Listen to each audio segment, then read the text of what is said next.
Bienvenue sur Africa 24 dans cette nouvelle édition de l'Africa Tonight. Au sommaire de l'actualité, coup de tonnerre au Bénin sur le projet de révision de la Constitution ce mardi 4 avril à l'Assemblée nationale. Alors que la commission des lois a présenté son rapport sur le projet, un vice dans la procédure a été dénoncé et le gouvernement est directement mis en cause. 4 avril 1960, 4 avril 2017, voilà 57 ans que le Sénégal a acquis son indépendance. Au programme festivités au cœur de la capitale en présence du chef de l'État Macky Sall. Cette année, près de 4000 militaires et 2000 formations civiles ont défilé. Les précisions à suivre dans ce journal. Puis au Cameroun, des jeunes gens se sont lancés dans le recyclage de déchets plastiques. Ils collectent, trient ces déchets pour les transformer en matière première pour la fabrication de pavés. Au Bénin, le projet de révision de la Constitution a été présenté ce mardi à l'Assemblée nationale. Les députés devaient se prononcer sur la recevabilité du projet de révision constitutionnelle en procédure d'urgence, comme le demande le chef de l'État Patrice Talon. Mais coup de théâtre durant les travaux, une députée a dénoncé ouvertement des cas de corruption et d'achat de conscience de certains députés au sujet du projet de révision de la Constitution. L'affaire impliquerait directement le chef de l'État et son gouvernement. Je vous propose d'écouter Victor Tokpanou, professeur de droit à l'université d'Abomey-Calavi. L'Assemblée nationale a été convoquée depuis le matin, les travaux devant aboutir au vote sur la recevabilité du projet de loi. Dans leur esprit, il ne s'agit que du vote sur la recevabilité qui ne peut être prise en considération qu'avec une majorité qualifiée des 3/4. Même si la procédure est contestée et contestable, il faut le préciser, parce que il y a des dispositions de ce projet de loi qui violent l'article 6 de la loi organique sur le référendum et donc qui devrait rendre le test irrecevable. Et pourtant, ils ont fait d'ignorer toutes les décisions de la Cour constitutionnelle et de faire ce que j'appelle une lecture vierge des dispositions de la Constitution pour en arriver à ce niveau-là. Et c'est précisément dans les tentatives d'explication de cette légèreté avec laquelle ils conduisent la procédure que nous trouvons un écho dans les déclarations de la députée doyenne d'âge de la 7e législature, Madame Rosine Sokho, qui annonce tout de go comme ça que effectivement leur conscience collective a été altérée parce que le gouvernement aurait procédé à un achat massif de conscience. Et donc ce qui se passe aujourd'hui sous nos yeux est particulièrement grave parce que pour la première fois, un député en fonction, en exercice, reconnaît avoir été acheté. Ça aurait été dans une république qui se respecte que normalement la procédure devait être suspendue, une enquête diligentée pour établir la véracité ou éventuellement la fausseté de ces propos et en tous les cas, dans l'hypothèse de la véracité, non seulement sanctionner au regard de l'article 35 de la Constitution en vigueur et les députés et ceux qui ont tenté de corrompre.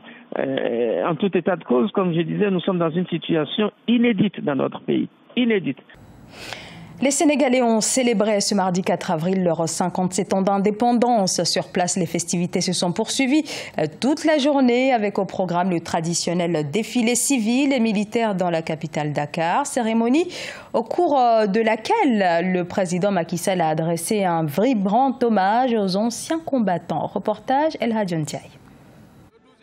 Le Sénégal a célébré ce 4 avril 2017 le 57e anniversaire de son indépendance sous le thème « Rôle des forces de sécurité dans la protection de l'environnement ». Ainsi, le chef de l'État Macky Sall a ordonné aux forces de défense et de sécurité à mutualiser leurs efforts, ce que les armées sénégalaises et les civils d'ailleurs ont magnifié au cours des différents défilés. Nos forces de défense et de sécurité viennent de nous gratifier d'un magnifique défilé. Et comme à l'accoutumée, l'exercice s'est encore distingué par la rigueur, la discipline et la maîtrise du timing que requiert la réussite d'un tel événement. Au total, 3824 militaires et paramilitaires ont battu le Macadam sous la direction du commandant de la zone militaire numéro 1, le colonel Cheikh Omar Tamba. Des touches originales ont été apportées cette année. Cette année, nous avons eu droit à des innovations majeures. La quadrille baïonnette des élèves officiers de la gendarmerie nationale, tout comme la marche lente du bataillon des parachutistes, ainsi que celle des commandos, constituent des innovations en plus du défilé d'un matériel nouveau constitué de lance-roquettes multiples du bataillon d'artillerie. Tout cela pour dire que j'ai été très satisfait par la bonne organisation du défilé. Le président Macky Sall s'est aussi réjoui de la coopération entre armées africaines et de la participation de l'armée gambienne en tant que nation invitée d'honneur, représentée par sa vice-présidente et son chef d'état-major. Étaient présents aussi le vice-président de la Guinée-Bissau et le chef d'état-major de la Mauritanie. En Angola, il y a tout juste 15 ans, le 4 avril 2002, le gouvernement du MPLA et la rébellion de l'UNITA signé à Luanda les accords de paix et des accords cruciaux qui ont mis fin à 27 années d'une guerre civile alimentée par les deux blocs de la guerre froide. Sharon Kamara. Le 4 avril marque la date d'anniversaire de la fin de la guerre civile qui a sévi en Angola pendant 27 ans. Une guerre qui opposait le parti au pouvoir, le MPLA, et la rébellion incarnée par l'UNITA, et qui a fait des centaines de milliers de morts et d'exilés. Aujourd'hui, nous devons mettre en exergue le nombre incalculable de nos compatriotes qui ont irrigué le sol angolais par leur sacrifice et leur sang, pour que cette très belle nation puisse vivre dans la paix et construire ce qu'on est en train de construire. Donc nous devons leur rendre hommage pour l'effort, leur sacrifice. Des sacrifices qui prendront fin avec un accord de paix signé le 4 avril 2002. Il s'agissait de la 4e tentative d'accord après les essais infructueux de 1974, 1991 et 1994. Pour de nombreux observateurs, l'Angola a su tirer des leçons de ces années de conflit et insuffler une dynamique à son économie. Devenu 2e producteur de pétrole d'Afrique, le pays fait office de géant régional en dépit des difficultés qui résultent de la chute des cours mondiaux du pétrole. 15 ans de paix en Angola représentent beaucoup de choses, énormément de choses. Des acquis de tous les côtés, la consolidation de la paix partout, les infrastructures en place, la démocratie en marche. Une démocratie dans laquelle l'UNITA reste le premier parti de l'opposition.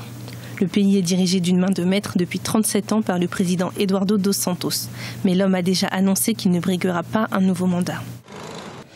Au Gabon, le dialogue politique initié par le président Ali Bongo Ondimba est entré dans sa 2e semaine. Cette rencontre, vous le savez, est censée sortir le Gabon des tensions survenues après la réélection contestée donc de l'actuel président. Et ce dialogue doit déboucher sur la mise en place d'institutions de transition. Reportage notre correspondant au Gabon, Douglas Ntoutoum. Au Gabon, le dialogue national s'est ouvert le 29 mars 2017 à Libreville. Plus de 850 ONG, associations et syndicats participent à la première phase dite citoyenne. Après 4 jours de travaux, de nombreuses propositions ont été faites au sein de chaque panel. De la lutte contre le chômage à la cohésion sociale, en passant par la réforme électorale, avec la proposition de redécoupage des circonscriptions politiques, sans oublier la réforme du Conseil national de la démocratie. Parmi les points focaux abordés dans ce panel, il figure la réforme du CND. Les panélistes trouvent qu'il serait judicieux, important pour tout le monde, que seuls les partis politiques ayant une représentativité au niveau de l'Assemblée nationale interviennent au niveau du CND. Si le dialogue national inclusif initié par le chef de l'État Ali Bongo Ondimba se tient au lendemain de la querelle post-électorale au Gabon et vise à apaiser les tensions sociopolitiques, à réformer l'état de droit tout en relançant le développement économique, il n'en demeure pas moins que Jean Ping, le candidat malheureux au dernier scrutin présidentiel, n'y participera pas. Alors un dialogue n'est pas un dialogue d'individus. C'est un dialogue entre les Gabonais. Parce que le dialogue n'est pas là pour discuter des gens. Il discute des idées qui engagent l'essor du Gabon. Un dialogue sans X, Y, n'est-ce pas, ne peut pas accoucher d'une résolution qui engage tout le Gabon. Donc que ce soit Jean-Ping ou un autre individu, ce n'est pas d'eux qu'on discute ici. On discute du Gabon et l'intérêt de nous tous ici, c'est de parler du Gabon et non des individus. L'intérêt de la phase citoyenne de ce dialogue national réside dans la capacité à collecter une variété d'opinions sur les enjeux débattus et à les traiter pour déboucher sur des recommandations en phase avec les attentes des participants. Cette première phase, dite citoyenne, prend fin le 6 avril 2017. Les leaders politiques prendront le relais à partir du 11 avril 2017 à Libreville.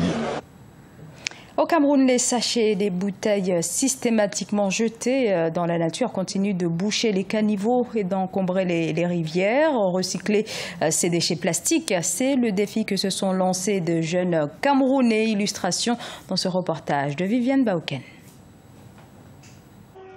C'est à la voirie municipale, située en plein cœur de la ville de Yaoundé, capitale camerounaise, que Arsène et ses amis se déploient tous les matins pour la fabrication des pavés à base de déchets plastiques. Même si on est dans la rue, la discipline est de mise. Il faut s'enregistrer avant d'établir le planning de la journée. L'arrivée se fait à 7h30. On a une marge de 30 minutes pour s'apprêter. Tout le monde passe à l'enregistrement. Il met son heure d'arrivée.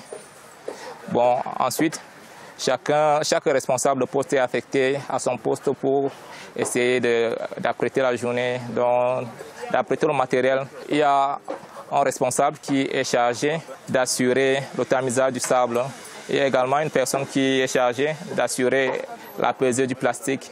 On a aussi un dernier poste que j'assure moi-même, c'est la préparation. Fini les échanges, place au travail. Dans ce four artisanal préchauffé à plus de 200 degrés et alimenté par du feu de bois, ces jeunes hommes déversent des emballages plastiques qu'ils ont préalablement triés. Des plastiques issus des grandes surfaces partenaires de l'association, ainsi que les stocks des saisines effectuées par le ministère en charge de l'environnement. La collecte que nous faisons, c'est lorsque nous organisons des campagnes de sensibilisation. Pendant les grandes vacances, les brasseries du Cameroun ont organisé, ils ont leur projet Récup Plastique.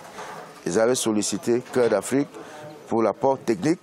Et c'est comme ça que nous avons pu avoir ces déchets. Naturellement également, il y a le ministère de l'Environnement qui nous donne de plastique saisi dans le cadre de la répression. Cette initiative de valorisation des emballages plastiques a été mise en place par l'association Cœur d'Afrique pour la protection de l'environnement et la promotion du développement durable. Ici, l'objectif premier n'est pas la commercialisation des pavés. Il est question d'offrir à ces enfants de la rue une formation de base afin de les encourager vers des pistes entrepreneuriales. Ce journal a été réalisé par l'ensemble de la rédaction. Nous vous remercions pour votre fidélité. Dans un instant, une nouvelle édition de l'actualité sur Africa 24.